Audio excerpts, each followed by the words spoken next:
I Pintya बघ 125. कसं धावत येतोय ग जमलं. माझा पिटी उषासारखा 125 नारळ पुजारी महाराज पोरगा सांभाळत नापास झालाय हो. मागच्या वेळेस पेक्षा जास्त मार्क मिळाली ना. ते कुठलं अहो 16चं 32 झालं पण नापासच नव्ह, पास झालं पाहिजे. हा, बघू करणी धरणीचं काय ते बघू.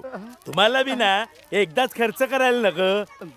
सांच्याला घराकडे या, वार्षिक परीक्षेत 1 नंबर पास करून हो नक्की नव्ह. ते लक्षात ठेवा. हो हो हा जा चल चला. पास तू आता चल. मादली. 125 लाला मायला आता हिचा अड्डा जमवलाच वैर. ओ नोकरी लागली शाळेमध्ये शिपायाची. अड्डा म्हणे ओ. देवाचे नारळ काय घरच्या अड्ड्यावर का आता? ये तुझ्या ये देवळात आय, बघतो आय, तुला.